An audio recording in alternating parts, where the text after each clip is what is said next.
एक बार बुद्ध एक गांव में यात्रा कर रहे थे, जहां एक चरित्रहीन स्त्री उनसे आकर्षित हुई। वो बुद्ध से बात करने का अवसर खोज रही थी। एक दिन जब बुद्ध अकेले थे तो वह स्त्री उनके पास पहुंची और उनसे पूछा कि क्या वे गांव में नए हैं और यहाँ कैसे आए। बुद्ध ने बताया कि उनका कार्य गांव-गांव जाकर लोगों को ज्ञान देना है।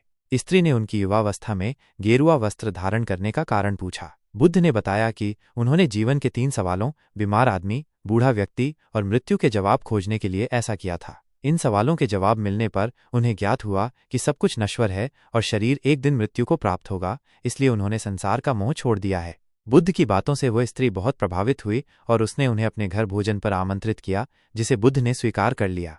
जब बुद्ध और वह स्त्री बात कर रहे थे, तभी गांव के सरपंच और कुछ ग्रामीण वहां पहुंचे और उन्हें एक साथ देख लिया। स्त्री तुरंत वहां से चली गई। सरपंच ने बुद्ध से पूछा कि उनके और उस स्त्री के बीच क्या बातें हो रही थीं। बुद्ध ने बताया कि स्त्री ने उन्हें भोजन के लिए अपने घर बुलाया है। यह सुनकर सरपंच और ग्रामीण एक दूसरे को देखने लगे। सरपंच ने बुद्ध से कहा कि वे इतने महान हैं और उन्हें उस स्त्री से दूर रहना चाहिए, क्योंकि वह चरित्रहीन है और ऐसे महापुरुष का उसके यहाँ भोजन पर जाना अपमानजनक होगा।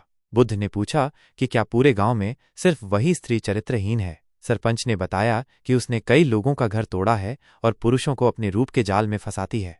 बुद्ध का जवाब और नैतिक शिक्षा।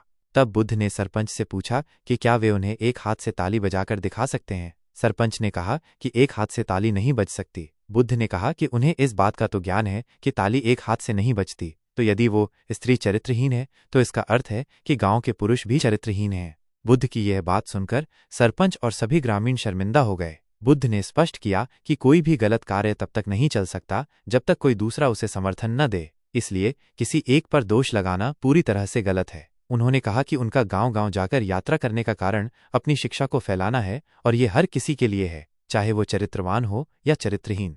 उनकी बातें सुनकर सभी ने बुद्ध के सामने हाथ जोड़ लिए।